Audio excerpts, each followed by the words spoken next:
ಜಾತಿಯನ್ನ ಪ್ರೀತಿಸುವಷ್ಟು ಅವರವರ ಪ್ರೇಯಸಿಯರನ್ನೂ ಪ್ರೀತಿಸಲಾರರು.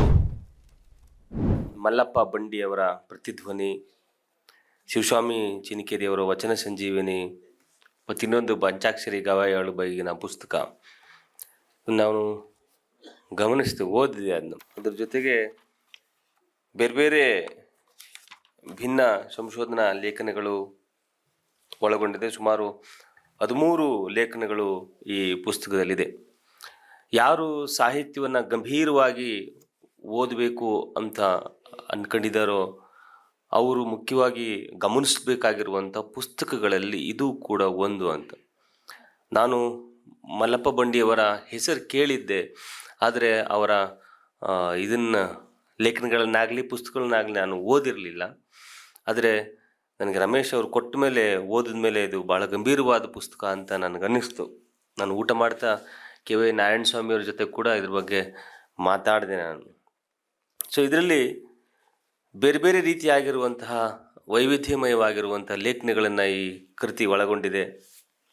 ಮುಖ್ಯವಾಗಿ ಭಾಷೆಯ ಬಗೆಗೆ, ಸಂಶೋಧನೆಯ ಬಗೆಗೆ, ಅದರಲ್ಲೂ ತೌಲನಿಕ ಸಾಹಿತ್ಯದ ಬಗ್ಗೆ ಮತ್ತು ನವೋದಯ ಸಾಹಿತ್ಯದಲ್ಲಿರುವಂಥ ಬಂಡಾಯ ಪ್ರಜ್ಞೆ ಬಗ್ಗೆ, ಮಧುರಚನ್ನರ ಕಾವ್ಯದ ಬಗ್ಗೆ, ಕಡೆಂಗೊಡ್ಲು ಶಂಕರ ಭಟ್ರ ಕಾವ್ಯದ ಬಗ್ಗೆ, ಜಯಪ್ರಕಾಶ್ ನಾರಾಯಣ್ ಅವರು ನಡೆಸಿದಂಥ ಕ್ರಾಂತಿ ಪ್ರತಿಭಟನೆ ಆಂದೋಲನದ ಬಗ್ಗೆ, ಮತ್ತು ಕೆ.ಬಿ. ಸಿದ್ದಯ್ಯ, ಅರವಿಂದ್ ಮಾಲ್ಗತ್ತಿಯವರು, ಸೊ ಹೀಗೆ ಅನೇಕ ಗಂಭೀರವಾಗಿರುವಂತಹ ಲೇಖನಗಳನ್ನು ಈ ಪುಸ್ತಕ ಒಳಗೊಂಡಿದೆ.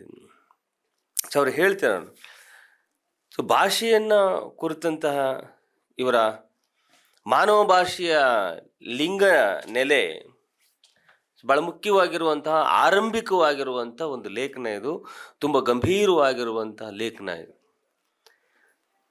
ಸೊ ಭಾಷೆಯ ವೈವಿಧ್ಯತೆ ಹೇಗಿರ್ತದೆ ಅನ್ನೋದನ್ನು ಕುರಿತದ್ದು ಹೇಳುತ್ತದೆ. ವಿಶೇಷವಾಗಿ ಲಿಂಗತ್ವದ ಭಾಷೆಯನ್ನು ಕುರಿತು, ಅಂದರೆ ಹೆಣ್ಣಿನ ಭಾಷೆಯನ್ನು ಕುರಿತು ಮಾತಾಡ್ತದೆ.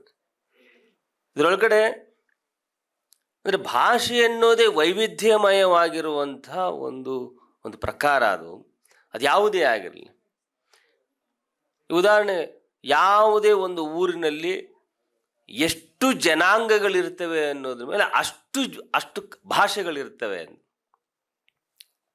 ಅದರಲ್ಲಿ ಬ್ರಾಹ್ಮಣರ ಕನ್ನಡವೇ ಬೇರೆ ಇರ್ತದೆ, ಒಕ್ಕಲಿಗರ ಕನ್ನಡವೇ ಬೇರೆ, ಲಿಂಗಾಯತರ ಕನ್ನಡವೇ ಬೇರೆ, ಕುಂಬಾರರ ಕನ್ನಡವೇ ಬೇರೆ, ಕುರುಬರ ಕನ್ನಡವೇ ಬೇರೆ, ಮತ್ತು ದಲಿತರ ಕನ್ನಡವೇ ಬೇರೆ, ಮತ್ತು ಅದರೊಳಗಡೆ ಹೆಣ್ಣು ಮಕ್ಕಳು ಮಾತನಾಡುವ ಕನ್ನಡವೇ ಬೇರೆ. ಅದನ್ನೇ ನಮ್ಮ ಕವಿರಾಜ ಮಾರಕಾರ ಹೇಳಿದು ಹಲವು ಕನ್ನಡಗಳಂತ. ಇವರೆಲ್ಲರೂ ಮಾತಾಡ್ತಾ ಇರುವಂಥ ಭಾಷೆ ಏಕಕಾಲದಲ್ಲಿ ಕನ್ನಡವೇ ಆಗಿದೆ. ಅಟ್ ಎ ಸೇಮ್ ಟೈಮ್ ಹಲವು ಕನ್ನಡಗಳಿದ್ದಾವೆ. ಈಗ ಉತ್ತರ ಕರ್ನಾಟಕದ ಕನ್ನಡವೂ ಕನ್ನಡವೇ, ಗುಲ್ಬರ್ಗ ಕನ್ನಡವೂ ಕನ್ನಡವೇ, ಕೋಲಾರ ಕನ್ನಡವೂ ಕನ್ನಡವೇ, ಚಾಮರಾಜನಗರ ಕನ್ನಡವೂ ಕನ್ನಡವೇ. ಆದರೆ ಅದೇ ಸಂದರ್ಭದಲ್ಲಿ ಇವೆಲ್ಲವೂ ಒಂದು ಕನ್ನಡವಲ್ಲ, ಒಂದು ಕನ್ನಡವೂ ಹೌದು, ಹಲವು ಕನ್ನಡಗಳು ಹೌದು ಅಂತ. ಸೊ ಈ ರೀತಿಯಾಗಿರುವಂತಹ ಅನೇಕ ಅಂಶಗಳನ್ನು ಇದರಲ್ಲಿ ಹೇಳ್ತಾರೆ. ಸೊ ಅದರಲ್ಲಿ ಹೆಣ್ಣು ಮತ್ತು ಗಂಡಿನ ಭಾಷೆಗಳಿರುವಂಥ ಬೇರೆ ಬೇರೆ ಆಯಾಮಗಳನ್ನು ಕುರಿತು ಅವರು ಮಾತಾಡ್ತಾರೆ. ಅದರಲ್ಲಿ ಶೋಷಕ ಭಾಷೆ ಮತ್ತು ಶೋಷಿತ ಭಾಷೆ ಅನ್ನುವಂಥದ್ದನ್ನು ಕೂಡ ಗುರುತಿಸ್ತಾರೆ. ಸಾಮಾನ್ಯವಾಗಿ ಗಂಡು ಭಾಷೆ ಅನ್ನುವಂಥದ್ದು ಒಂದು ಡಾಮಿನೇಟೆಡ್ ಆಗಿರುವಂಥ ಒಂದು ಲ್ಯಾಂಗ್ವೇಜ್ ಆಗಿ ನಮಗೆ ಕಾಣಿಸ್ತದೆ ಅಂತ ಅದನ್ನು ಅವರು ಗುರುತಿಸ್ತದೆ. ಇದು ನಮ್ಮ ಭಾಷೆ ಸಾಮಾಜಿಕ ವಾಸ್ತವವನ್ನು ಒಂದು ಬಿಚ್ಚಿಡುವಂಥ ಕನ್ನಡಿ ಅನ್ನೋ ಮಾತನ್ನು ಕೂಡ ಅವ್ರು ಹೇಳ್ತಾರೆ. ಅಂದರೆ ಯಾವುದೇ ಒಂದು ಭಾಷೆಯ ಮೇಲೆ ಗಂಡು ಹೊಂದಿರುವಂತಹ ನಿಯಂತ್ರಣ, ಅದು ಡಾಮಿನೇಟಿಂಗ್ ಲ್ಯಾಂಗ್ವೇಜ್ ಅಂತ ನಾವೇನು ಕರಿತೀವೋ, ಅದು ಇಡೀ ಸಮಾಜದಲ್ಲಿ ಒಂದು ರೂಲಿಂಗ್ ಆಗಿರುವಂಥ ಒಂದು ಲ್ಯಾಂಗ್ವೇಜ್ ಆಗಿ ಪರಿವರ್ತನೆ ಆಗಿದೆ ಅಂತ. ಸೊ ಹಿಂಗಾಗಿ ಗಂಡು ಮತ್ತು ಹೆಣ್ಣು ಇವರಿಬ್ಬರೂ ಕೂಡ ಮಾತನಾಡುತ್ತಿರುವಂತಹ ಕನ್ನಡ ಒಂದೇ ಆಗಿದ್ದರು, ಭಾಷೆ ಒಂದೇ ಆಗಿದ್ದರೂ ಅವು ಬೇರೆ ಬೇರೆಯಾಗಿ ನಮಗೆ ಕಾಣಿಸ್ತವೆ ಮತ್ತು ಅವು ಅಭಿವ್ಯಕ್ತಿಯ ಕ್ರಮವೇ ಬೇರೆ ಬೇರೆ ಆಗಿರುತ್ತೆ ಅಂತೆ. ಗಂಡಸರು ಅಭಿವ್ಯಕ್ತಿಪಡಿಸುವ ಕನ್ನಡವೇ ಬೇರೆ ಇರ್ತದೆ, ಹೆಣ್ಮಕ್ಳು ಅಭಿವ್ಯಕ್ತಿಪಡಿಸುವ ಕನ್ನಡವೇ ಬೇರೆ ಇರ್ತದೆ. ಸೊ ಹಂಗಾಗಿ ಇಲ್ಲಿ ಭಾಷೆ ಅನ್ನುವಂಥದ್ದು ಮನುಷ್ಯ ನಾಗರಿಕತೆ ಶುರುವಾದಾಗಲಿಂದಲೂ ಕೂಡ ಗಂಡಿನ ಕಣ್ಣೋಟದಲ್ಲಿ ಇದು ನಿರ್ಮಾಣವಾಗಿರುವಂತಹ ಭಾಷೆಯಾಗಿ ನಾವು ಕಂಡು ಬರ್ತದೆ ಅಂತ. ಯಾಕಂದರೆ ಚರಿತ್ರೆ ಅನ್ನುವುದೇ ಅವ್ರು ಹೇಳೋದು ಅವನ ಇತಿಹಾಸವೇ ಹೊರತು ಅವಳ ಇತಿಹಾಸ ಅಲ್ಲ ಅನ್ನೋದನ್ನು ಭಾಳ ಮುಖ್ಯವಾಗಿ ಅವರು ಪಾಯಿಂಟ್ ಔಟ್ ಮಾಡ್ತಾರೆ ಇದರಲ್ಲಿ. ಸೊ ಅದ್ರ ಜೊತೆಗೆ ಇಲ್ಲಿನ ಇತಿಹಾಸ ಅನ್ನುವಂಥದ್ದು ಕೆಲವರ ಇತಿಹಾಸ ಕೂಡ ಹೌದು, ಉಳ್ಳವರ ಇತಿಹಾಸ ಕೂಡ ಹೌದು, ಮೇಲ್ಜಾತಿಗಳ ಇತಿಹಾಸ ಕೂಡ ಹೌದಾಗಿದೆ ಅಂತ. ಇದನ್ನು ಕೂಡ ನಾವು ಭಾಳ ಗಂಭೀರವಾಗಿ ಗಮನಿಸಬೇಕಾಗಿದೆ ಅಂತ. ಯಾಕಂದರೆ ಇಲ್ಲಿ ಚರಿತ್ರೆಯನ್ನು ಬರೆದವರು ಯಾರು ಅನ್ನುವಂಥದ್ದು ಮುಖ್ಯವಾದ ಪ್ರಶ್ನೆ. ಚರಿತ್ರೆ ಬರೆಯುವವರು ಯಾವ ಕಮ್ಯುನಿಟಿಯ ಅಕ್ಷರಸ್ಥರಾಗಿದ್ದರು ಅನ್ನುವುದು ಇಂಪಾರ್ಟೆಂಟು. ಯಾವ ಸಮುದಾಯ ಅಕ್ಷರ ವಂಚಿತವಾಗಿ ಇತ್ತು, ಅವ್ರು ಯಾಕೆ ಚರಿತ್ರೆ ಬರೀಲಿಲ್ಲ ಅನ್ನೋದು ಕೂಡ ಮುಖ್ಯವಾಗಿತ್ತು. ಈ ನಿಟ್ಟಿನಲ್ಲಿ ಬಾಬಾ ಸಾಹೇಬ್ ಅಂಬೇಡ್ಕರ್ ಕೂಡ ಅದನ್ನು ಹೇಳ್ತಾರೆ, ಚರಿತ್ರೆಯನ್ನು ಅರಿಯದವರು ಚರಿತ್ರೆಯನ್ನು ನಿರ್ಮಿಸಲಾರರು ಅನ್ನೋ ಮಾತನ್ನು ಕೂಡ ಅವ್ರು ಹೇಳ್ತಾರೆ. ಸೊ ಹಂಗಾಗಿ ಇಲ್ಲಿ ಈ ಗಂಡು ಭಾಷೆ ಮತ್ತು ಗಂಡು ಭಾಷೆಯನ್ನು ಮತ್ತು ಇತಿಹಾಸವನ್ನು ನಾವು ಗಮನಿಸೋದಾದರೆ ಅದರಿಂದ ಭಾಷೆ ಅನ್ನೋದು ಪಿತೃಪ್ರಧಾನ ಸಂಸ್ಕೃತಿಯ ಉತ್ಪನ್ನ ಅನ್ನೋದನ್ನು ಕೂಡ ಅವರು ಹೇಳ್ತಾರೆ. ಯಾಕಂದರೆ ಎಲ್ಲವನ್ನೂ ಕೂಡ ತನ್ನ ಯಜಮಾನಿಕೆಯ ಮೂಲಕ ಭಾಷೆಯನ್ನಾಗಿರ್ಬೋದು, ಸಾಹಿತ್ಯವನ್ನಾಗಿರ್ಬೋದು ನಾವು ನಿರ್ವಹಿಸಿರೋದನ್ನು ನಾವು ಗಮನಿಸ್ತಾ ಹೋಗ್ತಾ ಇದ್ದೀವಿ. ಸೊ ಹೀಗಾಗಿ ಕಲೆ, ಸಾಹಿತ್ಯ, ಸಂಸ್ಕೃತಿ, ಚರಿತ್ರೆ ಈ ಎಲ್ಲ ಕಡೆಯಲ್ಲಿಯೂ ಗಂಡು ಮಾತಿನ ಪ್ರತೀಕವಾದರೆ ಹೆಣ್ಣು ಮೌನದ ಪ್ರತೀಕವಾಗಿದ್ದಾಳೆ ಅನ್ನೋದನ್ನು ಭಾಳ ಸ್ಪಷ್ಟವಾಗಿ ಅವರು ಇದರಲ್ಲಿ ದಾಖಲಿಸ್ತಾ ಹೋಗ್ತಾ ಇದ್ರು. ಸೊ ಹಂಗಾಗಿ ಹೆಣ್ಣಿನ ಭಾಷೆಗೆ ಅಂದರೆ ಹೆಣ್ಣಿನ ಭಾಷೆ ಇತರರ ಮಾತಿಗೆ ಸಮ್ಮತಿಸುವ, ಅನುಸರಿಸುವ, ಆದ್ಯತೆ ನೀಡುವ ಸ್ವರೂಪದಾಗಿದ್ದರೆ, ಅಂದರೆ ಅವಳಿಗೆ ಅಂದರೆ ಒಂದು ಸ್ವಂತಿಕೆ ಇಲ್ಲ, ಒಂದು ಐಡೆಂಟಿಟಿಯೇ ಇಲ್ಲ ಅನ್ನೋದನ್ನು ಒಂದು ನಿರಾಕರಿಸುವಂತಹ ಒಂದು ಲ್ಯಾಂಗ್ವೇಜ್ ಅದರೊಳಗಡೆ ಇದೆ ಅಂತ.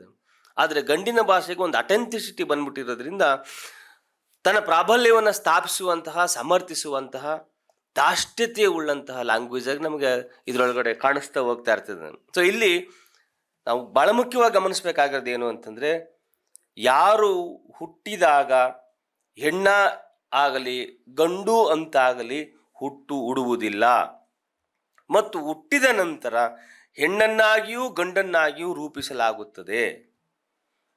ಅದಕ್ಕೆ ಈ ಸಮಾಜ ಕೊಡುವ ಅನೇಕ ಮಾನದಂಡಗಳಿದ್ದಾವೆ. ಅವ್ಯಾವುವು ಅಂತಂದರೆ, ಹೆಣ್ಣು ಅಂದರೆ ಹೀಗೆ ಇರಬೇಕು, ಗಂಡು ಅಂದರೆ ಹೀಗೆ ಇರಬೇಕು, ಹೆಣ್ಣಿಗೆ ರೂಪಿತವಾಗಿರುವಂಥ ಕೆಲಸಗಳು ಈ ಥರದವಿದ್ದಾವೆ, ಗಂಡಿಗೆ ನಿರೂಪಿಸಿರುವಂತಹ ಕೆಲಸಗಳು ಈ ರೀತಿಯಾಗಿರುವೆ, ಗಂಡಿನ ಕೆಲಸವನ್ನು ಹೆಣ್ಣು ಮಾಡಬಾರದು, ಹೆಣ್ಣಿನ ಕೆಲಸವನ್ನು ಗಂಡು ಮಾಡಬಾರದು ಅಂತ ಆ ಥರದವಿದ್ದಾವೆ. ಪಾತ್ರೆ ತೊಳೆಯೋದು ಹೆಣ್ಣಿನ ಕೆಲಸ, ಕಸ ಗುಡಿಸೋದು ಹೆಣ್ಣಿನ ಕೆಲಸ, ಅಡುಗೆ ಮಾಡೋದು ಹೆಣ್ಣಿನ ಕೆಲಸ, ಮತ್ತು ಅಳುವುದು ಹೆಣ್ಣಿನ ಕೆಲಸ. ಯಾರೋ ಗಂಡಸೇನಾದರೂ ಹೊತ್ಬಿಟ್ರೆ ಎಣ್ಣೆತ್ತಂಗೆ ಅಳ್ತೀಯಲ್ಲ, ಹೆಂಗಸ್ತರ ನೀನು ಅಂತ ಬೈಯೋದಂತ, ಈ ಥರದವೆಲ್ಲವೂ ಕೂಡ ನಾವು ಗಮನಿಸ್ತೇವೆ. ಅಂದರೆ ಹೆಣ್ಣನ್ನಾಗಲಿ ಗಂಡನ್ನಾಗಲಿ ರೂಪಿಸೋದು ಅಂತ ನಮಗೆ ಹೇಳಿಕೊಟ್ಟಿರೋದು ಅಂತ ಇವೆಲ್ಲವೂ ಕೂಡ. ಅದನ್ನು ಅಲೆನ್ ಸೋವಾಲ್ಟರ್ ಆಗಿರ್ಬೋದು, ಇನ್ನು ಬೇರೆ ಬೇರೆ ಆಗಿರುವಂಥ ಮಹಿಳಾವಾದಿಗಳ ಹಿನ್ನೆಲೆ ಒಳಗಡೆ ಅವ್ರು ಹೇಳ್ತಾರೆ ಅದನ್ನು. ದಿ ಸೆಕೆಂಡ್ ಸೆಕ್ಸ್ ಆ ಹಿನ್ನೆಲೆಯಲ್ಲೂ ಕೂಡ ನಾವು ಹೆಣ್ಣು ಮತ್ತು ಗಂಡಿಗೆ ರೂಪಿತವಾಗಿರುವಂಥದ್ದನ್ನು ನಾವು ಗಮನಿಸ್ಬೋದು ಅಂತ. ಸೊ ಅದರಿಂದ ಇಲ್ಲಿ ಗಂಡಾಗಲಿ ಹೆಣ್ಣಾಗಲಿ ಅದನ್ನು ರೂಪಿಸುವ ವಿಧಾನದಲ್ಲಿ ಅವರು ರೂಪುಗೊಳ್ತಾರೆ ಅನ್ನೋದನ್ನು ನಾವು ಒಪ್ಪುತ್ತಾನೆ. ಈ ಹೆಣ್ಣು ಅಥವಾ ಗಂಡು ಅನ್ನುವಂಥದ್ದು ನಾವು ಹೀಗೆಯೇ ಇವು ರೂಪುಗೊಳ್ತಾರೆ ಅಂತ ಕೂಡ ನಾವು ಹೇಳಲಿಕ್ಕೆ ಬರೋದಿಲ್ಲ ಅಂತ. ಯಾಕಂದರೆ ಇದು ಹೇಳಿಕೊಟ್ಟದ್ದು ಅಂತ. ನಮಗೆ ರುಚಿಗಳನ್ನು ಕೂಡ ಹಾಗೆ ಹೇಳ್ಕೊಟ್ಟಿರೋದು ನಮಗೆ. ನಾವು ಯಾವುದೋ ಒಂದು ಆಪಲ್ನೋ ಒಂದು ಇನ್ನೊಂದು ಹೇಳ್ಕೊಟ್ಟಾಗ ಅದು ಸಿಹಿ ಅಂತಂದರೆ ಸಿಹಿ ಅಂತ ಹೇಳ್ತಾ ಇದ್ದೀವಿ, ನಮಗೆ ಖಾರ ಅಂತ ಹೇಳ್ಕೊಟ್ಟಿದ್ರೆ ಖಾರ ಅಂತಲೇ ಹೇಳ್ತಾ ಇದ್ದೀವಿ ಅದನ್ನು. ಸೊ ಗಂಡಾಗಲಿ ಹೆಣ್ಣಾಗಲಿ ಈ ಸಮಾಜದಲ್ಲಿ ರೂಪಿತವಾಗುವಂಥದ್ದು, ಅದಕ್ಕೆ ಅನೇಕ ರೀತಿಯಾಗಿರುವಂತಹ ಮಾನದಂಡಗಳನ್ನು ಈ ಸಮಾಜ ಹೇರುತ್ತೆ ಅನ್ನೋದನ್ನು ಅವರು ಹೇಳ್ತಾ ಹೋಗ್ತಾರೆ. ಸೊ ಇಲ್ಲಿ ಇದ್ರ ಮೂಲಕ ಕನ್ನಡ ಸಮಾಜ ರೂಪಿಸಿದಂತಹ ಅನೇಕ ಗಾದೆಗಳನ್ನು ಕೂಡ ಅವರು ಹೇಳ್ತಾ ಹೋಗ್ತಾರೆ. ಹೇಗೆ ಗಾದೆಗಳು ಅನ್ನುವಂಥವು ಹೆಣ್ಣನ್ನು ಡಿಗ್ರೇಡ್ ಮಾಡಿ ಅವು ಪ್ರಕಟಗೊಳ್ತಾ ಇರ್ತವೆ. ಅದ್ರ ಮೂಲಕ ಹೆಣ್ಣನ್ನು ಹೀಗಳೆಯುವಂತಹ ಮತ್ತು ಅಪರಾಧಿ ಸ್ಥಾನದಲ್ಲಿ ನಿಲ್ಲಿಸುವಂತಹ, ಅವಳ ಕ್ಯಾರೆಕ್ಟರನ್ನು ಒಂದು ರೀತಿ ಹೀಗಳೆಯುವಂತಹ ಅಂಶಗಳು ಇದರೊಳಗಡೆ ಕಾಣ್ತವೆ. ಅದ್ರ ಜೊತೆಗೆ ಕನ್ನಡದ ಬೈಗುಳಗಳು ಕೂಡ ಹೆಣ್ಣನ್ನೇ ಕೇಂದ್ರೀಕೃತವಾಗಿರೋದನ್ನು ಕೂಡ ನಾವು ಗಮನಿಸ್ಬೋದು ಅಂತ. ಕನ್ನಡದ ಯಾವುದೇ ಬೈಗುಳ ಆಗಿರ್ಬೋದು ಹೆಣ್ಣನ್ನ ಕೇಂದ್ರೀಕೃತವಾಗಿಯೇ ಇದಾವೆ ಹೊರತು ಗಂಡನ್ನ ಕೇಂದ್ರೀಕೃತವಾಗಿರುವಂಥ ಯಾವ ಬೈಗಳವೂ ಕೂಡ ಇಲ್ಲ. ಸೊ ಇದನ್ನು ಕೂಡ ನಾವು ಗಮನಿಸ್ಬೋದು. ಜೊತೆಗೆ ನಾವು ಲಿಂಗಾಧಾರಿತ ಶ್ರೇಣೀಕರಣಗಳನ್ನು ಪೋಷಿಸುತ್ತಾ ಬಂದಿರುವಂತಹ ಈ ರೀತಿಯ ಭಾಷಿಕ ರಚನೆಗಳನ್ನು ಹೊಡೆದು ಲಿಂಗ ಸಂವೇದನಾಶೀಲ ಭಾಷೆಯನ್ನು ಹೊಸದಾಗಿ ರೂಪಿಸಬೇಕು ಅನ್ನುವಂಥ ಒಂದು ಬಹಳ ಮುಖ್ಯವಾಗಿರುವಂಥ ಮಾತನ್ನು ಕೂಡ ಅವರು ಎತ್ತಿದ್ದಾರೆ ಇದರೊಳಗಡೆ. ಅಂದರೆ ಹೆಣ್ಣನ್ನು ನೆಗೆಟಿವ್ ಆಗಿ ಹೇಳಿಕೊಡುವಂತಹ ಮತ್ತು ಆಕೆಯ ಚಾರಿತ್ರ್ಯ ಹರಣ ಮಾಡುವಂತಹ ಸ್ತ್ರೀವಿರೋಧಿ ಪದರೂಪಗಳನ್ನು ನಾವು ಪ್ರಜ್ಞಾಪೂರ್ವಕವಾಗಿ ಕೈ ಬಿಡಬೇಕು. ಹಾಗೆ ಕೈಬಿಟ್ಟ ಜಾಗದಲ್ಲಿ ಹೊಸ ಹೊಸ ಪದರೂಪಗಳನ್ನು ಮತ್ತು ಪಾರಿಭಾಷಿಕ ಪದಗಳನ್ನು ನಾವು ಸೇರಿಸ್ತಾ ಹೋಗಬೇಕು. ಇದು ಕನ್ನಡ ಭಾಷೆಯ ಒಂದು ಬೆಳವಣಿಗೆಯಾಗಿ ನಮಗೆ ಕಾಣಿಸ್ತಾ ಹೋಗ್ತಾ ಇರ್ತದೆ ಅಂತ. ಅದರಿಂದ ಸ್ತ್ರೀತನದ ಅಸ್ಮಿತೆಯನ್ನು ಎತ್ತಿ ಹಿಡಿಯುವ ಎಲ್ಲ ಬಗೆಯ ಅನುಭವಗಳ ಅಭಿವ್ಯಕ್ತಿಯಾಗಿ ಭಾಷೆಯನ್ನು ನಾವು ಮತ್ತೊಮ್ಮೆ ಹದಗೊಳಿಸಬೇಕು ಅನ್ನುವಂಥ ಅಲೆನ್ ಸೊವಾಲ್ಟರ್ ಅವರ ಮಾತನ್ನು ಕೂಡ ಇದರೊಳಗಡೆ ಅವರು ದಾಖಲು ಮಾಡ್ತಾರೆ. ಅಂದರೆ ಇವತ್ತಿಗೆ ಈ ಮಾತು ಬಹಳ ಹೆಚ್ಚು ಪ್ರಸ್ತುತ ಅಂತ ನಾನು ಭಾವಿಸಿದ್ದೀನಿ. ಯಾಕಂದರೆ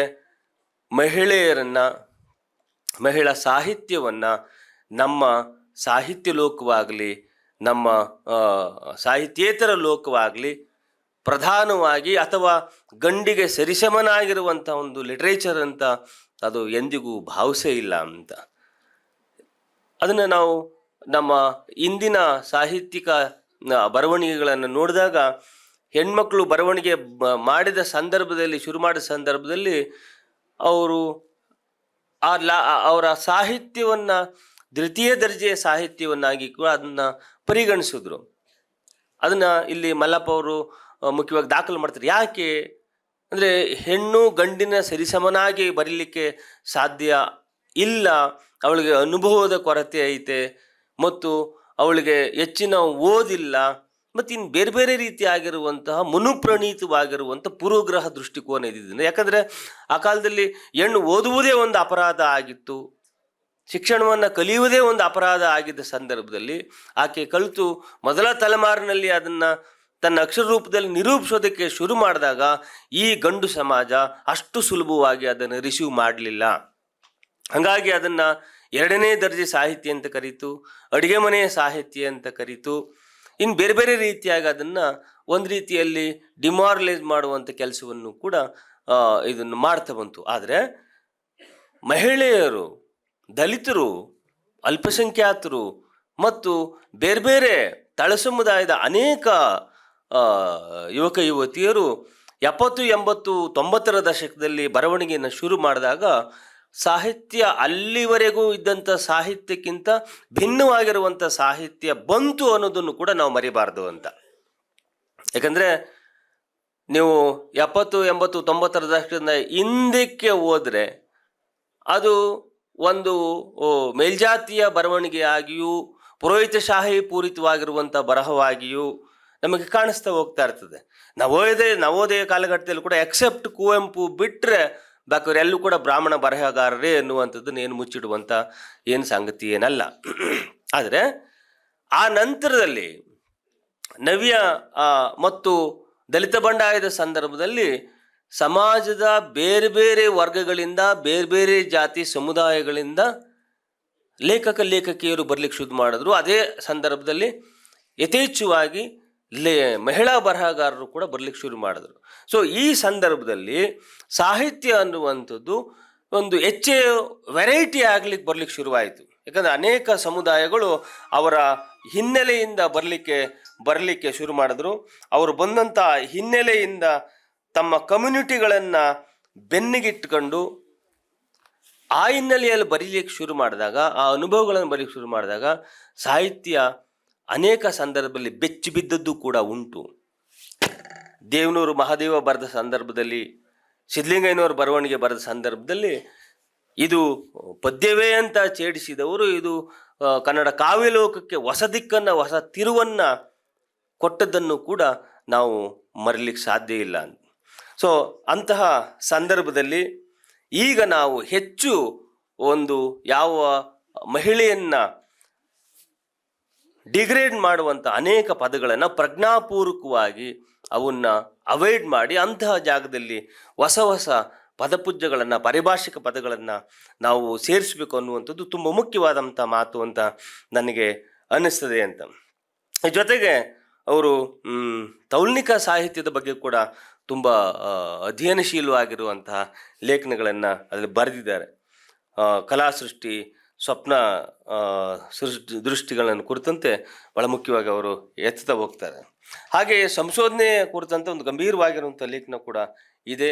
ಆ ಲೇಖನದಲ್ಲಿ ಹೇಳ್ತಾರೆ, ಸಂಶೋಧನೆ ಅನ್ನುವಂಥದ್ದು ಅಂದರೆ ಸಂಶೋಧನೆ ಎನ್ನುವುದು ಯಾರೂ ತಿಳಿಯದ ಹಾದಿಯಲ್ಲಿ ಕ್ರಮಿಸಿ ಒಂದು ಬೆಳಕಿನ ಬಿಡಿದೀಪ ಹಚ್ಚುವ ಪ್ರಯತ್ನವಾಗಬೇಕು ಅನ್ನೋ ಮಾತನ್ನ ಅವರು ಹೇಳಿದ. ಅಂದರೆ ಸಂಶೋಧಕನಿಗೆ ಯಾರು ತಿಳಿಯದ ಹಾದಿಯಲ್ಲಿ ಕ್ರಮಿಸುವಂಥ ಅಂದರೆ ಹೊಸ ದಾರಿಯಲ್ಲಿ ಕ್ರಮಿಸುವಂಥದ್ದು ಅನ್ನೋದನ್ನು ಹೇಳ್ತಾರೆ. ಅಂದರೆ ಸಂಶೋಧನೆ ಅನ್ನೋದೇ ಒಂದು ಹುಡುಕಾಟ. ಅದ್ರ ಜೊತೆಗೆ ತಿಳಿದಿರುವ ಹಾದಿಯಲ್ಲಿ ತಿಳಿಯುವುದು ಕೂಡ ಸಂಶೋಧನೆಯ, ಕ್ರಮಿಸಿರುವ ಹಾದಿಯಲ್ಲಿಯೂ ಕೂಡ ಕ್ರಮಿಸುವುದು ಸಂಶೋಧನೆ. ಈಗ ಒಂದೇ ವಿಚಾರವನ್ನು ಕುರಿತಂತೆ ಹಲವು ದೃಷ್ಟಿಯಿಂದ ಸಂಶೋಧನೆಗಳನ್ನು ಮಾಡಿರ್ತಾರೆ. ಈಗ ಕುವೆಂಪುವನ್ನು ಕುರಿತಂತೆ ಹಲವು ಸಂಶೋಧನೆಗಳು ಬಂದಿದ್ದಾವೆ. ನವೋದಯ ಕಾಲಘಟ್ಟದಲ್ಲಿ ಅನೇಕ ಸಂಶೋಧನೆಗಳು ಬಂದಿದ್ದಾವೆ. ಬೇಂದ್ರೆಯವನ ಕುರಿತು ಹಲವು ಸಂಶೋಧನೆಗಳು. ಅಂದರೆ ಇಲ್ಲಿವರೆಗೆ ಬಂದಿರುವ ಸಂಶೋಧನೆಗಳನ್ನು ನನ್ನ ವಿಷಯಕ್ಕೆ ಸಂಬಂಧಪಟ್ಟ ನಾವು ಗಮನಿಸಿ, ಈ ಎಲ್ಲಕ್ಕಿಂತ ಭಿನ್ನವಾಗಿ ನಾನಿನ್ಯಾವ ದಾರಿಯಲ್ಲಿ ನಾನು ನಡೆಯಬೇಕು ಅಂತ ಆಲೋಚಿಸಿ ಹುಡುಕುವುದು, ಸಂಶೋಧನೆ ಮಾಡೋದು ಕೂಡ ಭಾಳ ಮುಖ್ಯವಾಗಿರುವಂತಹ ದಾರಿಯೇ ಅಂತ ನಾನು ಭಾವಿಸಿದ್ದೀನಿ ಅಂತ. ಅಂದರೆ ಅವ್ರು ಹೇಳುವಂಥದ್ದು, ಚರಿತ್ರೆಯ ಮಬ್ಬು ಕವುದ ಸುರಂಗಗಳಲ್ಲಿ ಪಂಜು ಹಿಡಿದು ಸಾಗಬೇಕು. ಸಂಶೋಧನೆ ಅನ್ನೋದೇ ಒಂಥರ ಕತ್ತಿ ಮೇಗಲಿನ ನಡಿಗೆ ಅಂತ. ಹಲವು ಉದ್ದೇಶಗಳಿಗಾಗಿ ಇವ ಸಂಶೋಧನೆ ಮಾಡೋದಿದೆ. ಒಂದು ಡಾಕ್ಟ್ರೇಟ್ ಬೇಕು, ಈ ಡಾಕ್ಟ್ರೇಟಿಂದ ನನಗೆ PhD ಮಾಡೋದ್ರಿಂದ ಮುಂದೆ ನನಗೆ ಉದ್ಯೋಗಾವಕಾಶ ಸಿಗ್ಬೋದು ಅನ್ನೋ ಆಸೆಯಿಂದ ಮಾಡೋರು ಕೂಡ ಇದ್ದಾರೆ. ಇನ್ನು ಕೆಲವರು ನಮಗೆ ಪ್ರಮೋಷನ್ ಸಿಗಬೇಕು ಅನ್ನೋ ಆಸೆಯಿಂದ ಕೂಡ ಮಾಡೋರು ಉದ್ದೇಶಪೂರ್ವಕವಾಗಿ ಇದೆ. ಇನ್ನೂ ಕೆಲವರು ತಮ್ಮ ಹಾಬಿಗೋಸ್ಕರ ಮಾಡೋರು ಕೂಡ ಇದ್ದಾರೆ. ಇನ್ನೂ ಕೆಲವರು ಅದನ್ನೇ ತಮ್ಮ ಬದುಕನ್ನಾಗಿ ಸ್ವೀಕರಿಸಿ ಈ ಸಮಾಜದಲ್ಲಿ ಸತ್ಯದ ಹುಡುಕಾಟವನ್ನು ಮಾಡಬೇಕು, ಆ ಮೂಲಕ ಚರಿತ್ರೆಯನ್ನು ಬೇರೆ ರೀತಿ ತಿಳಿಯುವಂಥ ಮತ್ತು ನಿಜದ ಚರಿತ್ರೆಯನ್ನು ಜನರಿಗೆ ತಿಳಿಸಬೇಕು ಅನ್ನೋ ಉದ್ದೇಶದಿಂದ ಕೂಡ ಸ್ವಂತವಾಗಿ ಅಧ್ಯಯನ ಮಾಡೋರು ಕೂಡ ನಮ್ಮ ನಡುವೆ ಇದ್ದಾರೆ. ಅದು ಬಹಳ ಒಂದು ರೀತಿ ಕಡುಕಷ್ಟದ ದಾರಿ ಅಂತ. ಆ ಥರದ ದಾರಿಯಲ್ಲಿ ನಡೆಯೋರು ನಮ್ಮ MM ಕಲಬುರ್ಗಿ ಅಂತೇವರು, ಬಂಜಗೆರೆ ಜಯಪ್ರಕಾಶ್ ಅಂತೇವರು, ಲಕ್ಷ್ಮತಿ ಕೋಲಾರ್ ಅಂತೇವರು, ಈ ಥರದವರು ಅಂತಹ ದಾರಿಯಲ್ಲಿ ದಾಗಲಿಕ್ಕೆ ಸಾಧ್ಯ ಅಂತ. ಸೊ ಇದು ಅಂದರೆ ಸಂಶೋಧನೆ ಅನ್ನೋದೇ ಸತ್ಯದ ಹುಡುಕಾಟ ಮತ್ತು ಸತ್ಯದ ಶೋಧನೆ ಮತ್ತು ಸತ್ಯದ ಪ್ರಚಾರ, ಸತ್ಯವನ್ನು ಅನಾವರಣಗೊಳಿಸುವುದು ಅನ್ನೋದನ್ನು ನಾವು ತುಂಬ ಮುಖ್ಯವಾಗಿ ನಾವು ಹೇಳ್ಬೋದು. ಅದರಾಗಿ ಇದ್ರ ಜೊತೆಗೆ ನವೋದಯ ಕಾಲದ ಬಂಡಾಯ ಪ್ರಜ್ಞೆಯನ್ನು ಕುರಿತಂಥ ಇನ್ನೊಂದು ಇವ್ರದ್ದು ಲೇಖನ ಇದೆ. ಆ ಕಾಲದಲ್ಲಿ ಮುಖ್ಯವಾಗಿ ನಮಗೆ ನವೋದಯದಲ್ಲಿ ಪ್ರಧಾನವಾಗಿ ಬಂಡಾಯಗಾರರಾಗಿ ಕಂಡುಬರೋದು ಯಾರು ಅಂತಂದರೆ ಕುವೆಂಪುನೇ. ಆನಂತರದಲ್ಲಿ ಬೇಂದ್ರೆ, ಆನಂತರದಲ್ಲಿ ಕಾರಂತರು, ಹಿಂಗೆ ಪಟ್ಟಿ ಬರ್ತಾರೆ. ಆದರೆ ಪ್ರಧಾನ ಬಂಡಾಯಗಾರರಾಗಿ ನಮಗೆ ಇವರೇ ಕಂಡುಬರುವಂಥದ್ದು. ಯಾಕಂದರೆ ಕುವೆಂಪು ಅವರ ಹಿನ್ನೆಲೆ ಆ ರೀತಿಯಾದಂಥ ಒಂದು ಶೂದ್ರ ಪ್ರಜ್ಞೆ ಹಿನ್ನೆಲೆಯಾಗಿ ನಮಗೆ ಕಂಡುಬರೋದ್ರಿಂದ ಬ್ರಾಹ್ಮಣಶಾಹಿಯ ಅನೇಕ ಕುತಂತ್ರಗಳು, ಶೋಷಣೆ ಅನ್ನುವಂಥದ್ದು ಕುವೆಂಪುವನ್ನು ಕೂಡ ಬಾಧಿಸಿತ್ತು ಅನ್ನೋದನ್ನು ನಾವು ಮರಿಬಾರ್ದು. ಅನೇಕ ಸಂದರ್ಭದಲ್ಲಿ ಪುರೋಹಿತಶಾಹಿ ವಿರುದ್ಧ ಯಾಕಷ್ಟೊಂದು ವ್ಯಗ್ರಗೊಂಡು ಕುವೆಂಪು ಬರೀತಾರೆ ಅಂದರೆ ಕುವೆಂಪುಗೆ ಅದು ಅನುಭವಕ್ಕೆ ಬಂದಿತ್ತು. ಅದ್ರ ಜೊತೆಗೆ ಇವರು ಹೇಳ್ತಾರೆ, ಆಧುನಿಕತೆ ಸೃಷ್ಟಿಸಿದ ಶಿಕ್ಷಣ, ವಿಜ್ಞಾನ, ತಂತ್ರಜ್ಞಾನ ಅಂದರೆ ಆ ಕಾಲದಲ್ಲಿ ಒಪ್ಕೊಂಡಿದ್ದಾಯಿತು. ಆದರೆ ಇವನ್ನ ಒಪ್ಕೊಂಡಿದ್ದೀವಿ, ಏನು ಶಿಕ್ಷಣ, ವಿಜ್ಞಾನ, ತಂತ್ರಜ್ಞಾನ, ಆದರೆ ಅವುಗಳ ಉತ್ಪನ್ನವಾದಂತಹ ಸ್ವಾತಂತ್ರ್ಯ, ಸಮಾನತೆ, ಭ್ರಾತೃತ್ವ, ಜಾತ್ಯತೀತತೆ ಇವನ್ನ ಕಾನೂನಾತ್ಮಕವಾಗಿ ಒಪ್ಪಿದ್ದೇವೆಯೇ ಹೊರತು ಆಚರಣಾತ್ಮಕ ನೆಲೆಯಲ್ಲಿ ಇವತ್ತಿಗೂ ಒಪ್ಪಿಲ್ಲ. ಯಾಕಂದರೆ ನಾವು ಸುಮ್ಮನೆ ಭಾರತ ಜಾತ್ಯತೀತವಾದಂಥ ದೇಶ ಅಂತ ಹೇಳ್ತೀವಿ ಹೊರತು ಈ ದೇಶದಲ್ಲಿ ಜಾತ್ಯತೀತವಾಗಿರುವಂಥ ಒಂದು ಹಳ್ಳಿ ಕೂಡ ನಿಮಗೆ ಸಿಗೋದಿಲ್ಲ. ಜಾತಿಯನ್ನು ಬಿಟ್ಟಿದ್ದೀನಿ ಅನ್ನೋ ಸಾರ್ವಜನಿಕವಾಗಿ ಮೈಕಿಡಿದು ಮಾತನಾಡುವ ಮನುಷ್ಯರು ತಮ್ಮ ಮನೆಯೊಳಗೆ ಜಾತಿಯನ್ನು ಆಚರಿಸುವಂಥ ವಿಕೃತಿಯನ್ನು ಒಳಗೊಂಡಿರುವಂಥವರು. ಸೊ ಅದರಿಂದ ಇವೆಲ್ಲವನ್ನು ನಾವು ಭಾಳ ಗಂಭೀರವಾಗಿ ನಾವು ತೆಗೆದುಕೊಳ್ಳಬೇಕಾದಂಥ ಅನಿವಾರ್ಯತೆ ಇದೆ ಅಂತ ನನಗನ್ಸುತ್ತೆ. ಕುವೆಂಪು ನವೋದಯದ ಕಾಲದಲ್ಲಿ ಇವನ್ನ ಭಾಳ ಸ್ಪಷ್ಟವಾಗಿ ಅವರು ಹೇಳ್ತಾರೆ. ಅವ್ರ ಗೊಬ್ಬರ ಪದ್ಯದಲ್ಲಿ ಅದನ್ನು ಹೇಳ್ತಾರೆ. ಅದರ ಜೊತೆಗೆ ಕಲ್ಕಿ, ಕ್ರಾಂತಿಕಾಳಿ, ಕುರುಡು ಕಾಂಚಾಣ, ಪುಟ್ಟ ಬಿದಿವೆ ಬೇಂದ್ರೆಯವರದು ಇವೆಲ್ಲವೂ ಕೂಡ ಇದರೊಳಗಡೆ ನಮಗೆ ಕಾಣಿಸ್ತೇವೆ. ಮತ್ತು ಧನ್ವಂತರಿ ಚಿಕಿತ್ಸೆ ಅನ್ನುವಂಥ ಇದರೊಳಗಡೆ ರೈತರ ಬದುಕನ್ನು ಕುರಿತು ಕುವೆಂಪು ಹೇಳುವಂಥದ್ದು, ಮತ್ತು ಕುವೆಂಪು ಅವರ ಸೃಷ್ಟಿಸಿದ ಎಲ್ಲ ಪಾತ್ರಗಳು ಒಂದು ರೀತಿಯಲ್ಲಿ ಪ್ರತಿಭಟನಾತ್ಮಕವಾಗಿರುವಂತಹ ಒಂದು ಬಂಡಾಯದ ಮನೋಭಾವವನ್ನು ಹೊಂದಿರುವಂಥ ಪಾತ್ರಗಳಾಗಿಯೇ ನಮಗೆ ಕಾಣಿಸ್ತಾ ಹೋಯ್ತವೆ.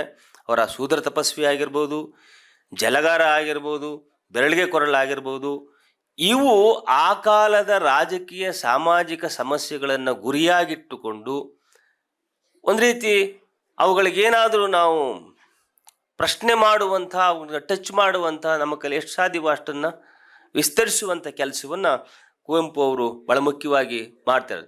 ಸೊ ಇನ್ನೊಂದು ಒಂದು ರೀತಿ ಸಾಮಾಜಿಕ ಸಮಸ್ಯೆಗಳನ್ನು ಕುರಿತಂಥ ಒಂದು ಲೇಖನ ವ್ಯಕ್ತಿ ಬರಹದ ರೀತಿಯಲ್ಲಿ ಕಂಡರೂ ಕೂಡ ತುಂಬ ಮುಖ್ಯವಾಗಿದ್ದು ಅದು ಜಯಪ್ರಕಾಶ್ ನಾರಾಯಣ್ ಅವರ ಸಮಾಜವಾದಿ ಚಿಂತನೆ, ಅವರ ಹೋರಾಟವನ್ನು ಕುರಿತಂಥ ಲೇಖನ ತುಂಬ ಮುಖ್ಯವಾಗಿದ್ದು ಅಂತ ನಾನು ಭಾವಿಸ್ತೀನಿ.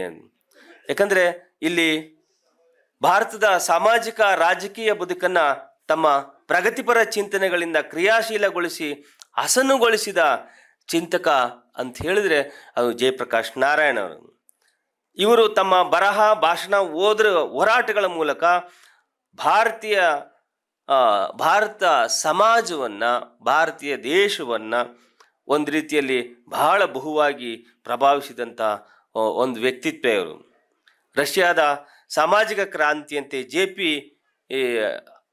ಈ ದೇಶದಲ್ಲಿಯೂ ಕೂಡ ಒಂದು ಕ್ರಾಂತಿಯನ್ನು ಮಾಡಬೇಕು ನಾನು ಅಂತ ಅವರಿಗೆ ಅನಿಸುತ್ತೆ. ಅದಕ್ಕೆ ಅವರು ಅಮೇರಿಕದಲ್ಲಿದ್ದಂಥ ಮಾರ್ಕ್ಸ್ವಾದಿ ಚಿಂತನೆ ಅವರನ್ನು ಆಕರ್ಷಿಸ್ತದೆ. ಅಲ್ಲಿ ಅವರಿಗೆ ಈ ದೇಶದ ಅಂದರೆ ಈ ವಿಕಾರಗಳೇನಿದ್ದಾವೆ, ಇಲ್ಲಿಯ ಜಾತೀಯತೆಯ ಅಸ್ಪೃಶ್ಯತೆ, ಬಂಡವಾಳಶಾಹಿ ಇವೆಲ್ಲವೂ ಕೂಡ ಗಾಂಧಿಗೆ ದಕ್ಷಿಣ ಆಫ್ರಿಕಾದಲ್ಲಿ ಒಂದು ರೀತಿಯಲ್ಲಿ ಅವರ ಅರಿವಿಗೆ ಬಂದಂಗೆ ಇಲ್ಲಿ JP ಅವರಿಗೆ ಅಮೆರಿಕದಲ್ಲಿ ಇವೆಲ್ಲವೂ ಕೂಡ ಅವರಿಗೆ ಈ ದೇಶದ ವಿಕಾರಗಳು ಅವರಿಗೆ ಮನವರಿಕೆ ಆಗೋದಕ್ಕೆ ಶುರುವಾಗುತ್ತೆ. ಅವರು ವಾಪಸ್ಸು 1929 ಭಾರತಕ್ಕೆ ಹಿಂತಿರುಗಿ ಬಂದ ಮೇಲೆ ಅವರು ಗಾಂಧೀಜಿಯವರ ಕರೆಯಂತೆ, ಅಷ್ಟೊತ್ತಿಗಾಗಲೇ ಸ್ವಾತಂತ್ರ್ಯ ಚಳುವಳಿ ಶುರು ಆಗ್ಬಿಟ್ಟಿರ್ತದೆ, ಆ ರಾಷ್ಟ್ರೀಯ ಆಂದೋಲನದಲ್ಲಿ ಅವರು ಸೇರ್ತಾರೆ. ಅವರು ಅಂದರೆ JP ಅವರು, ಜಯಪ್ರಕಾಶ್ ನಾರಾಯಣ್ ಸುಮಾರು 6 ದಶಕಗಳ ಕಾಲ ತಮ್ಮ ಇಡೀ ಬದುಕನ್ನು ಈ ರೀತಿ ಅನೇಕ ಚಳುವಳಿಗಳಲ್ಲಿ ಅವರು ಕಳೀತಾರೆ. ಅಂದರೆ ಭಾರತೀಯ ಸಮಾಜವೇ ಅವರ ಈ ಹೋರಾಟದ ಕಾರ್ಯಕ್ಷೇತ್ರವನ್ನಾಗಿ ಅವರು ಮಾಡ್ಕೊಳ್ತಾರೆ. ಅವ್ರ ಜೊತೆಗೆ ಅವ್ರಿಗೆ ಒಂದು ಅನಿಸುತ್ತೆ, ನಮಗೆ ಹೊರಗಿನ ಶತ್ರುಗಳು ಎಷ್ಟು ಮುಖ್ಯವೋ ಹೊರಗಿನ ಶತ್ರುಗಳು ಕೂಡ ಅಷ್ಟೇ ಮುಖ್ಯ. ಹೊರಗಿನ ಶತ್ರುಗಳು ಯಾರು? ಬ್ರಿಟಿಷರು. ಅದ್ರ ಒಳಗಿನ ಶತ್ರುಗಳು ಯಾರು?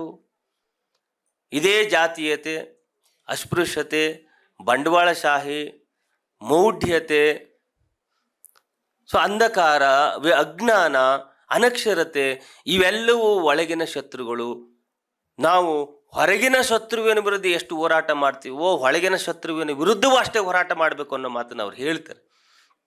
ಆದರೆ ಹೊರಗಿನ ಶತ್ರುವಿನ ವಿರುದ್ಧ ಹೋರಾಟ ಮಾಡಿ ಗೆದ್ದಿದ್ದೇನೋ ಆಯಿತು, ಆದರೆ ಒಳಗಿನ ಶತ್ರುವಿನ ವಿರುದ್ಧ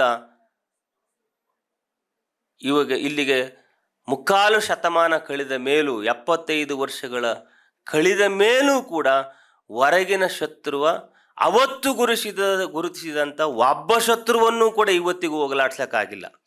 ಅದು ಜಾತೀಯತೆ ಆಗಿರ್ಬೋದು, ಅಸ್ಪೃಶ್ಯತೆ ಆಗಿರ್ಬೋದು, ಮೌಢ್ಯ ಆಗಿರ್ಬೋದು.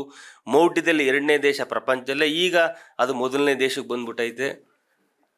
ಸೊ ಇಂತಹ ಅನೇಕ ವಿಕಾರಗಳು ನಮ್ಮ ಎದುರುಗಡೆ ಇದೆ. ಅಂದರೆ ಈ ವಿಕಾರಗಳು ದಿನದಿಂದ ದಿನಕ್ಕೆ ಹೆಚ್ಚಾಗ್ತಾ ಇದ್ದಾವೆಯೇ ಹೊರತು ನಾವು ಈ ಸಮಾಜಕ್ಕೆ ಭಾಳ ಒಂದು ರೀತಿ ಇವು ರೋಗಗ್ರಸ್ತವಾಗಿರುವಂಥವು ಅಂತ ನಮಗಿನ್ನು ಇವತ್ತಿಗೂ ಅನಿಸೇ ಇಲ್ಲ ಅನ್ನೋದು ಭಾಳ ಬೇಸರದ ಸಂಗತಿ ಅಂತ ನನಗನ್ನಿಸುತ್ತೆ. ಸೊ ಅದರಿಂದ ಈ ತಮ್ಮ ಜೀವಿತಾವಧಿ ಉದ್ದಕ್ಕೂ JP ಅವರು ತಮ್ಮ ಬರಹ, ಭಾಷಣ, ಹೋರಾಟಗಳ ಮೂಲಕ ಈ ಥರದ ವಿಕಾರಗಳ ಮೂಲಕ ವಿರುದ್ಧ ಅವರು ಹೋರಾಡಿದ್ದೇ ಆಯಿತು ಅಂತ. ಅಂದರೆ ಒಂದು ಜಾತ್ಯತೀತ ಸಮಾಜದಲ್ಲಿ ಒಂದು ಜಾತ್ಯತೀತ ಸಮಾಜವನ್ನು ನಾವು ನಿರ್ಮಾಣ ಮಾಡಬೇಕು ಈ ದೇಶದಲ್ಲಿ ಅನ್ನುವ ನಿಟ್ಟಿನಲ್ಲಿ ಅವರು ಸುಮಾರು ತಮ್ಮ ಜೀವಿತ ಅವಧಿಯ ಉದ್ದಕ್ಕೂ ಅವರು ಹಂಬಲಿಸಿದ್ರು, ಹೋರಾಟ ಮಾಡಿದ್ರು ಅನ್ನೋದನ್ನು ನಾವು ಭಾಳ ಮುಖ್ಯವಾಗಿ ನಾವು ಗಮನಿಸಬೇಕು. ಅದೇ ಸಂದರ್ಭದಲ್ಲಿ ಗಾಂಧಿ ಹೇಗೆ ಅಧಿಕಾರದಿಂದ ತಮ್ಮ ಇಡೀ ಜೀವನದುದ್ದಕ್ಕೂ ದೂರ ಇದ್ದರೂ JP ಅವರು ಕೂಡ ಅದೇ ರೀತಿ ಅಧಿಕಾರದಿಂದ ತಮ್ಮ ಇಡೀ ಜೀವನದುದ್ದಕ್ಕೂ ಅಧಿಕಾರದಿಂದ ದೂರ ಉಳಿದ್ರು ಅನ್ನೋ ಸತ್ಯದ ಮಾತನ್ನು ಕೂಡ ಅವರು ಇದರೊಳಗಡೆ ಗಮನಿಸ್ತಾರೆ.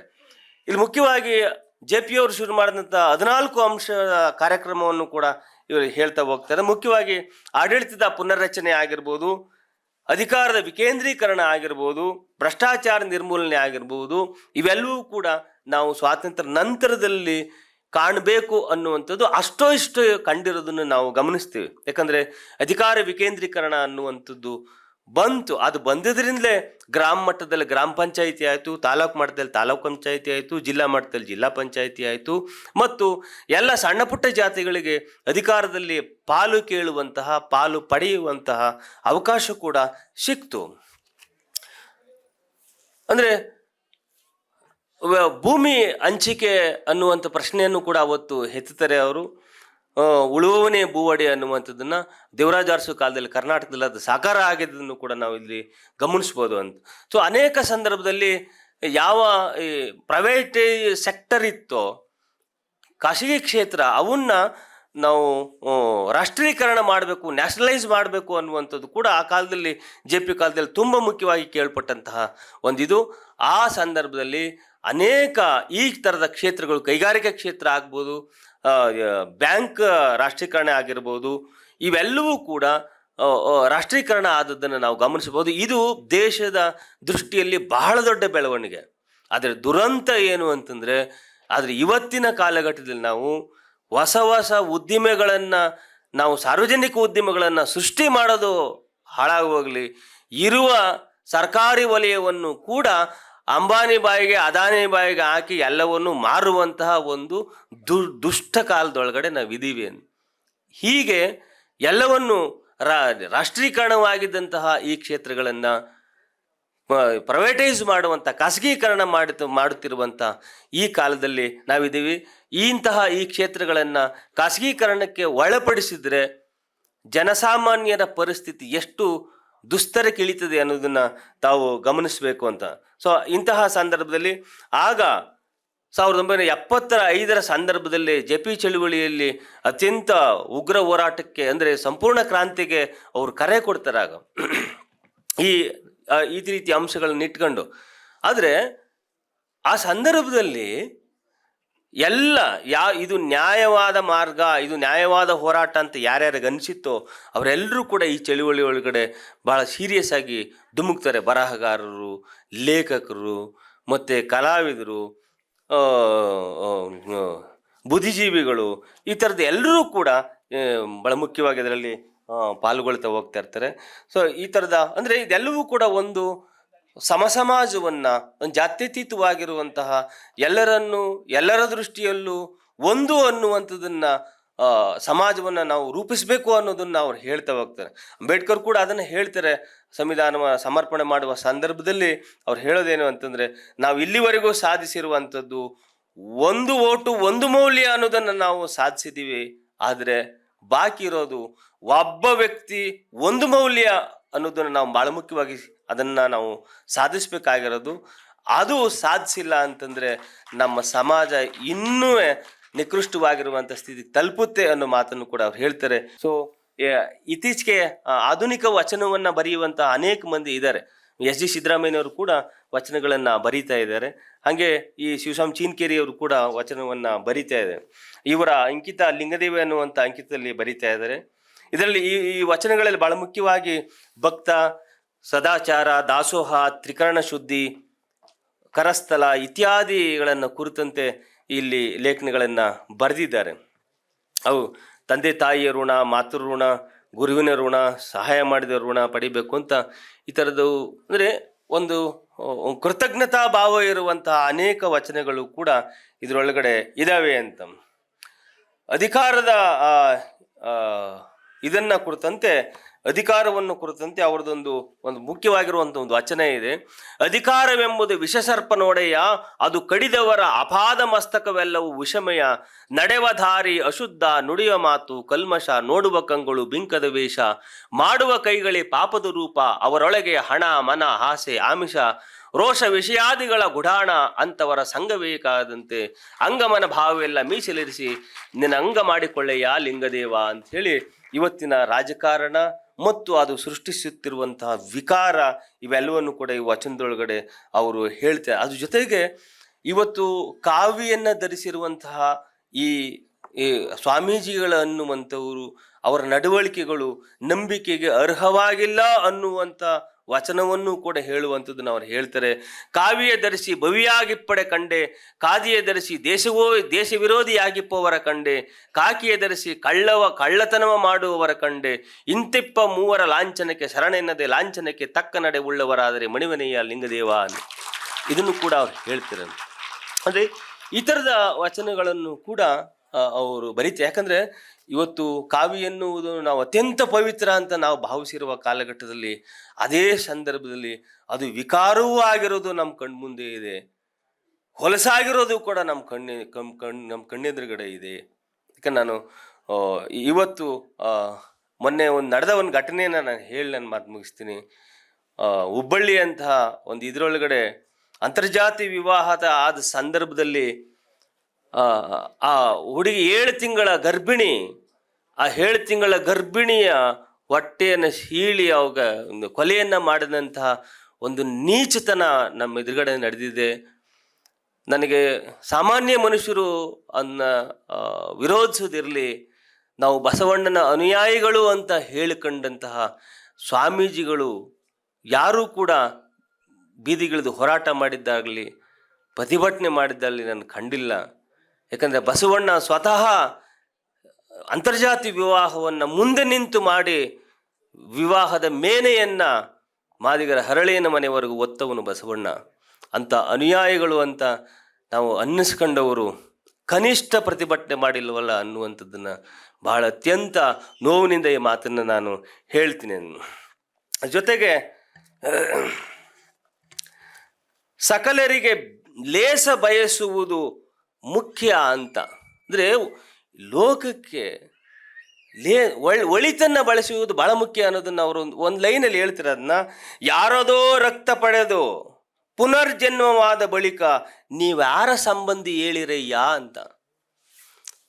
ನೀವು ಸತ್ತೋಯ್ತಾ ಇರ್ತೀರಿ ಬ್ಲಡ್, ಆವಾಗ ನೀವು ಜಾತಿ ಕೇಳೋದಿಲ್ಲ, ಯಾಕಂದ್ರೆ ಉಳಿದ್ರೆ ಸಾಕಲ್ಲ. ಅಂದರೆ ಮನುಷ್ಯ ಜಾತಿಯನ್ನು ವಿಕಾರವನ್ನು ಎಷ್ಟರ ಮಟ್ಟಿಗೆ ಮೈಗೆ ಹತ್ತಿಸ್ಕೊಂಡಿದ್ದಾರೆ, ಮೆದುಳು ಗಂಟ್ಕೊಂಡಿದೆ ಅಂತಂದರೆ ಈ ದೇಶದಲ್ಲಿ ಜಾತಿಯನ್ನು ಪ್ರೀತಿಸುವಷ್ಟು ಅವರವರ ಪ್ರೇಯಸಿಯರನ್ನೂ ಪ್ರೀತಿಸಲಾರರು, ಜಾತಿಯನ್ನು ಪ್ರೀತಿಸುವಷ್ಟು ಅವರವರ ಹೆಂಡತಿಯರನ್ನೂ ಪ್ರೀತಿಸಲಾರರು. ಅಂತಹ ವಿಕೃತ ಇಲ್ಲಿ ಮೆರೀತಾ ಇದೆ. ಇಲ್ಲಿ ಅನೇಕ ವಚನಗಳನ್ನು ಅದರಲ್ಲಿ ಹೇಳಿದೆ. ಯಾಕಂದರೆ ಬಸವಣ್ಣ ಭಕ್ತಿ ಅನ್ನೋದನ್ನು ಎಂದೂ ಕೂಡ ಮೌಢ್ಯವಾಗಿ ಭಾವಿಸಿಲ್ಲ. ಯಾಕಂದರೆ ಭಕ್ತಿ ಅನ್ನೋದು ಅದೊಂದು ಅರಿವು, ಅದೊಂದು ಜ್ಞಾನ, ಅದೊಂದು ಎನ್ಲೈಟನ್ಮೆಂಟ್ ಅಂತ ಬಸವಣ್ಣ ಭಾವಿಸ್ತಾ, ಅದೊಂದು ದೀವಿಗೆ ಅಂತ ಭಾವಿಸ್ತಾ, ಅದೊಂದು ಬೆಳಕು ಅಂತ ಭಾವಿಸ್ತಾ. ಆದರೆ ಇದು ಬಸವಣ್ಣನ ಕಾಲಘಟ್ಟದಲ್ಲೇ ಅದು ಒಂದು ರೀತಿ ಈಗ ಅಜ್ಞಾನವಾಗಿ ಪರಿವರ್ತನೆಯಾಗಿದೆ, ಮೌಢ್ಯವಾಗಿ ಪರಿವರ್ತನೆ ಆಗಿದೆ. ಬಸವಣ್ಣ ಅಲ್ಲಮ್ಮ ಅವತ್ತು ಹೇಳಿದ್ದು ಭಕ್ತಿ ಎಂಬುದು ತೋರುಂಬ ಲಾಭ ಅಂತ ಹೇಳಿದ್ರು, ಅದನ್ನು ಬಿಸ್ನೆಸ್ ಅಂತ ಹೇಳಿದ್ರು. ಬಿಸ್ನೆಸ್ ಆಗಿದೆ ಇವಾಗ. ಯಾವುದೇ ಕಾಮತೋಟ್ಲುಗಳು ಲಿಸ್ಟ್ ಹಾಕಿರ್ತಾರಲ್ಲ, ಯಾವ್ಯಾವ ತಿಂಡಿಗೆ ಇಡ್ಲಿ ವಡೆಗೆ ಎಷ್ಟೆಷ್ಟು ಅಂತ ಹಂಗೆ, ಇಲ್ಲಿ ಯಾವ್ಯಾವ ವರ್ಷನೆಗೆ ಎಷ್ಟು, ಯಾವ್ಯಾವ ಇದಕ್ಕೆ ಎಷ್ಟು ಅಂತ ಇಲ್ಲೂ ಬೋರ್ಡ್ ಹಾಕಿರ್ತಾರಲ್ಲ ದೇವಸ್ಥಾನಗಳಲ್ಲಿ. ಸೊ ವಚನಕಾರರಿಗಿದ್ದಂಥ ದೂರದೃಷ್ಟಿ ಬಹಳ ದೊಡ್ಡದು ಅಂತ. ಅದನ್ನು ಇದರೊಳಗಡೆ ಅನೇಕ ವಚನಗಳು ಅವ್ರು ಹೇಳ್ತಾರೆ. ಮಣ್ಣ ಪೂಜಿಸುವ ನೀವು ಹಣ್ಣಾಗಿ ಓದಿರಯ್ಯ, ಅಗ್ಗೋವಣಿಯ ಪೂಜಿಸಿ ಕಪ್ಪೆ ಮೀನುಗಳಾಯ್ದಿರಯ್ಯ ಅನ್ನಂಗೆ. ಹಂಗೇನೆ ಆಗಿರೋದು ಅಂತ ಅವ ಅಲ್ಲಮ್ಮ ವಚನ ಹೇಳ್ತಾನೆ. ಕೆರೆಯ ನೀರೆಲ್ಲ ಮೀನಿನ ಎಂಜಲು, ಬಾವಿಯ ನೀರೆಲ್ಲ ಕಪ್ಪೆಯ ಎಂಜಲು, ಹಸುವಿನ ಹಾಲೆಲ್ಲ ಕರುವಿನ ಎಂಜಲು, ಎಂಜಲು ಎಂಜಲು ಯಾವುದು ಎಂಜಲು ಅಂತ. ಯಾವುದು ಎಂಜಲು? ಯಾವುದು? ಹಸುವಿನ ಹಾಲು ಕರುವಿನ ಎಂಜಲು, ಕೆರೆಯ ನೀರ ಮೀನಿನ ಎಂಜಲು, ಬಾವಿಯ ನೀರೆಲ್ಲ ಕಪ್ಪೆಯ ಎಂಜಲು. ಎಂಜಲು ಎಂಜಲು ಯಾವುದು ಎಂಜಲು? ಈ ಮಡಿವಂತಿಕೆ ಅನ್ನೋದು ರೋಗ, ಜಾತಿ ಅನ್ನೋದು ವ್ಯಸನ ಮತ್ತು ವಿಕೃತಿ. ಇದನ್ನ ನಮ್ಮ ಶಿವಶರಣರು ಅನೇಕ ಸಂದರ್ಭದಲ್ಲಿ ಅದನ್ನ ವಿರೋಧಿಸಿದ್ದಾರೆ. ಇಲ್ಲಿನ ಅನೇಕ ವಚನಗಳಲ್ಲಿ ಆ ಥರದ ಅನೇಕ ಅಂಶಗಳು ಬರ್ತವೆ. ಮುಖ್ಯವಾಗಿ ಇನ್ನೂ ಕೂಡ ನಾವು ಇಲ್ಲಿ ಇವರು ಬರೆದಿರುವಂಥದ್ದು ಸಮಾಜದಲ್ಲಿರುವಂಥ ಅನೇಕ ನಮ್ಮ ಎದುರುಗಡೆ ಮತ್ತು ದಿನನಿತ್ಯ ನಾವು ನೋಡುವಂಥ ಅನೇಕ ಅಂಶಗಳನ್ನು ಅವರು ಗುರುತಿಸಿ ಗಮನಿಸಿ ಬರೆದಿರುವಂಗೆ ಅನಿಸುತ್ತೆ. ವಚನಗಳನ್ನು ಬಸವಾದಿ ಶರಣರ ವಚನಗಳನ್ನು ಗಂಭೀರವಾಗಿ ಅಧ್ಯಯನ ಮಾಡಿದ್ರೆ ಬೇರೆ ರೀತಿಯಾಗಿರುವಂತಹ ವಚನಗಳನ್ನು, ಇನ್ನೂ ಡೆಪ್ತ್ ಆಗಿರುವಂಥ ವಚನಗಳನ್ನು ಬರೀಬೋದು ಅಂತ ನನಗನ್ಸುತ್ತೆ. ಟೈಮ್ ನನಗೆ ಇಲ್ಲದೆ ಇರೋದ್ರಿಂದ ಇಷ್ಟು ಮಾತನ್ನು ಹೇಳಿ ನನ್ನ ಮಾತು ಮುಗಿಸ್ತೀನಿ. ನಮಸ್ಕಾರ.